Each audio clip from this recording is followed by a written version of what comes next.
Hello, my name is George Ferrell, and today's video is about my senior capstone project based on Expressionism. Some of you might be wondering, what do I mean by Expressionism, and why is it important? Well, Expressionism, in layman's terms, is art. It's how people voice out their emotions, impacts, create stuff, improve on situations. Everyone expresses themselves one way or another, and I find it especially as important in art. While I go through more about this topic, feel free to draw whatever's on your mind. Sketchbook, loose leaf paper, whatever. What if I don't know what to draw? What if I'm experiencing art block? Maybe just tune into the video in the background, and then whatever comes to mind as you're listening, you can draw out. People make art through themselves. What I mean by that is through their worldview. Maybe you're upset and frustrated by something that's going on that you can't control. It could be something you saw online. Maybe what's going on with the world around us. Even something as small as your mom not letting you meet up with your friends because they're in North Philly and she says it's dangerous. TMI? Well, you can vent it out, maybe through journaling. Write down what's upsetting you. Many authors do that too, and set up a story later on. Think of Black AF History by Michael Harriot. He writes down small parts of his past through the books, such as him being afraid of Reagan when he was a kid, because he thought if he would be elected, they would all be enslaved again. He ties that into his love for history, how he got into it, by listening to his family's adult talk and going through their bookshelves. To him diving deeper in American history that has been hidden due to how whitewashed it was. It has its emotional moments, with the author diving into disturbing stories like what happened to Nat Turner's body after it was lynched, to funny ones like slaves getting revenge on their over 400-pound master by dropping her. I'm getting slightly off track, aren't I? My main point of Michael Harriot and how he's written out his emotions through Black AF history is something anyone could do, based on whatever's off their mind. He took his love for what others don't know about history and turned it into a book that helps share stories about resilience of Black people through American history, especially during a time when Black history is being threatened. From the secret government agents that were taking down a slavery exhibit sign in Philadelphia early this year, to the official White House website scrubbing anything they considered DEI. Even the plane that dropped a bomb on Hiroshima and Nagasaki got raised off the website because it mentioned the word gay on it. Even with the Black Smithsonian Museum facing issues as of recently during the Trump administration, his work not only helped people to know his name and understand how he feels, it also came around to show historical issues that still plague us now. Maybe you don't want to write. Maybe you like music. Maybe you want to create a band. One of my personal favorites, System of a Down, are especially known to voice out ongoing issues the band feels impacted by through their music. Especially with the leading member, Serge, especially being an Armenian American group, and Serge being Armenian himself, moving over to Los Angeles to escape the violence and bombings ongoing in his home country. Songs like Dear Dance off their 2001 Toxicity album discuss police brutality and the suppression of peaceful protesters, with the title reflecting how peaceful protesters are like deers being hunted. This album was released 7 days before the September 11th attacks, and would reflect on the protesters clashing with police and other citizens over Islamophobia, the invasion of Iraq, and other atrocities being committed by the U.S. military in Iraq. A lyric from the song that still rings in my head rent-free is, "We can't afford to be neutral on a moving train." It makes me think about people who ignore politics, expression, try to act nonchalant, or just ignore everything going on around us and how it's affecting people because it's not affecting them personally. It kind of ties in with this poem called First Day Came by Martin Niemöller in 1946. It discusses all different types of people getting taken away by the Nazis, but they ignored it because it wasn't them. Communists, socialists, trade unionists, and Jewish people ignored because he wasn't a part of them. However, when the Nazis came for him, he had no one to turn to because they were all already taken. To not ignore an event going on is a very important message to send out there. Building community, seeing a common enemy. This all came from emotions, thinking, and voicing out. Which brings me to my main idea of Expressionism. To understand how to express yourself is not to only set out your voice, it's to challenge, to fail, to learn from failure and grow from it, to build a community around what you make. It might not seem that emotional, but think of the feelings sports give to people. To shout at a screen to someone who doesn't know them. All the surprise reactions of a character you thought was dead in a show coming back to life. They are forms of people's own art being expressed. To further my point, and to add some feedback to what I've been presenting so far, here are two people that I've interviewed the same questions to. My friend Alistair Tomlinson and my art teacher, Miss Yim. For Alistair's or Atlas's, my first question was, do you think it's hard to get by as an artist? Alistair or Atlas replied back, yes. Miss Yim said, if you're talking about like getting by as a fine artist, so sculptor, ceramic, painting, that kind of stuff, I think it is very hard, actually, because you're competing with a lot. It's hard to get the publicity you can normally get. You assume you get a lot of publicity because of TikTok or Instagram and stuff like that, but you're competing with a lot of people. The easiest way is obviously to do artist fairs or market fairs that's around neighborhoods and stuff like that. Something that occurred mid-conversation. I just think it's hard, right? Because if you're a normal person that wants a stable income, that's not an easy way to do it. I think part of it is that you need to be privileged in the way that you are privilegedly young and privilegedly have the time and the enough resources to be able to do such a thing. And most people don't. And so that's why I don't think it's that easy. Now, if you're talking about more of digital art, you have that threat of AI, to be quite honest. A lot of people, a lot of companies already, there's a lot of like commercials I see on buses, subways, billboards that are definitely AI generated. So even formal or informal digital art is a little threatened when it comes to job employment. And so there isn't much options there as well. Same thing with video editing. There's a lot of now using AI software as well. Then my second question was, do you believe funding artists is important? Atlas answered yes. Miss Yim said, so that depends. What do you mean by funding artists? Do you mean funding artists as in funding like actual like artists that are like professional artists that deem themselves as professional artists after they graduate high school or college, and funding them directly so they do like an art fair or something, or funding them like funding like schools to put more funding in the arts department? I think like I'm the latter. So fine artists and stuff like that, giving them opportunities and stuff, right? Yes. I think that's really cool, but we kind of have that. What I mean by that is, like, for example, like areas in Philadelphia all have these art fairs, like Chestnut Hill, Center City, Bach Building. They all have these art fairs that are really, really like great that a lot of artists do, where they have a booth and they participate for a few days and get a lot of exposure and they sell a lot of things from doing it. And I think it's really cool. If anything, not necessarily funding, but more opportunity for these shows, for these fairs and stuff like that, right? What I think is more significant, if we're talking about funding, is more in the opportunities for part-time high schoolers to give them experiences in art, right? Mural Arts Philadelphia is a really good organization that does that stuff. So they'll give a lot of like internships and part-time jobs for high school students and college students that are wanting to transition into the art world. And so more funding and that kind of stuff gives young people a lot more real life experiences. When I did that starting at the age of 17, and then I became a lead artist after so many years, and then I worked with our Parks and Rec department because they work in conjunction. That I have a lot of experience because of that, and I think it was really helpful, like learning how to budget, learning how to work with communities, learning to work with my bosses that are all these different people, and things like that. That isn't just art related. And I think those opportunities should be given, and the earlier the better, because it's a lot easier to segue into. Okay. Then my third question, leading from my second question, was, why do you believe funding artists is important? Atlas replied, I think it is important to keep human expression of art going on no matter what, so funding that is integral. And Miss Yim answered, I want to emphasize that how you fund art is very important.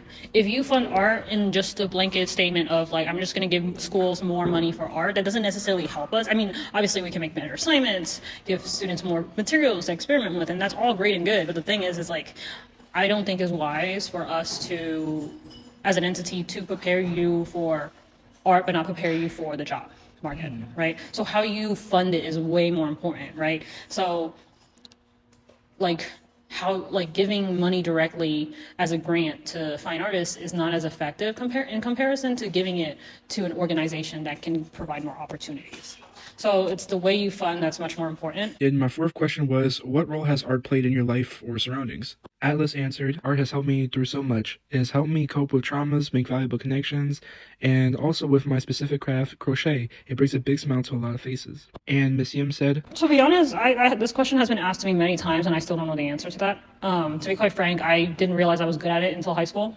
And then I was immediately told that I should get an art ed major for my bachelor's, fine arts for a master's, and then that way I can be qualified to be a teacher and a professor. Tried being a professor for a while, did not like the insecurity, the financial insecurity of that, so I became a teacher. So I'll say it's more of like, it was the convenient career path, to be quite honest, and I was good at it, so I was good at it.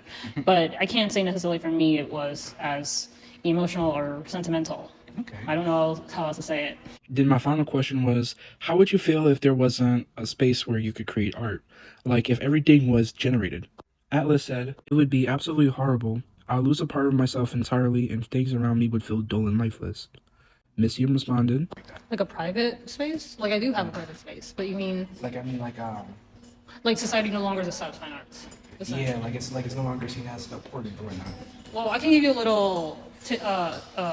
This is actually related to a little story I want to tell you. Something interrupted. So I can answer that with actually a little story. So for my master's, I was covering many topics. My paper covered a different topic. My show covered a different topic. My presentation covered a different topic. I was covering many topics, but one of them was my show. I did a final show for my master's thesis.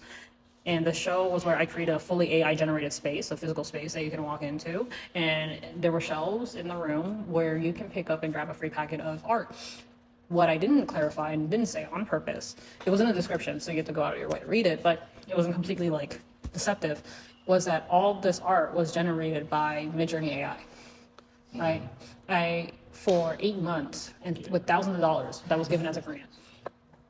Basically used Midjourney AI to generate as many types of different art that I could remember and research that was available in art history, as well as new ones that are currently developing right now, right? Like NFTs and very conceptual 3D art and things like that. I then cut them all out in white paper, printed it out in a print store, cut every single one into a packet of 5 pieces. So every packet had 5 pieces of different random work. Yeah. It gave that feel of independently made art because it was done through all the art facilities. What I realized in that show was that older people, middle-aged, older people were not as receptive. They thought the space was very interesting, but they didn't fully understand it. Younger people around my age, or younger, like undergrad students, 18 to 22, they loved it. They went back to my show after the show was over, because it lasted for a few months. They went back after the grand opening was over many times to bring their friends to grab work, and they really liked the art. I found that very interesting. I wanted to know who was the most receptive, what type of population was the most receptive. What I realized was it was the students I was teaching when I was a master's student, which was the undergrads. The undergrads really liked bringing people that they knew, that they were friends with, that were in the school or not in the school, to grab a packet, to look at the work they had, and discuss about it. Okay. But remember, this is the time when AI was not as sophisticated, but Midjourney wasn't most sophisticated when making art during that time. But I'll give you an example of Dusois. For example, if I told him to create an Italian Renaissance piece, I'm not saying majority, but I'll say 3/10 of the time, you're gonna get a woman holding a pizza. Mm-hmm. So then that's Italian Renaissance. Because it's so swayed by the internet. Yeah. It steals its resources from the internet. So it's so swayed that it's pizza. That Italian Renaissance is somehow related to a woman in a pizzeria. You know? So what I was trying to say is like, I can kind of see it happening where most art becomes AI. I mean, you're doing that for merchandise marketing now. You don't even do your own marketing, you just grab AI to do it. I can see it. And I think what is happening right now is that there's a tension between AI taking over the art space and the fine arts that are in the art space. What they're doing is they're further cementing their stance in the art world by having a lot of effort in having a lot of participation in these, for example, art shows, art fairs, art galleries, things like that.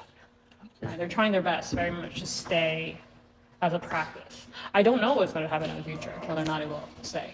Maybe it'll completely have full out tension to the point that it breaks and one succumbs to the other, or it may just fully become 2 separate things.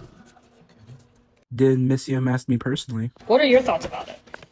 About like which question? Or the last one? Yeah. And honestly kind of hurts me a bit, but yeah, at the same time I see how it might not be as effective. You know, there's a whole industry of individuals that claim they are AI artists, and what that means is that they use AI to create and generate art, and then they put their name on it, smack their name on it, and say they made it.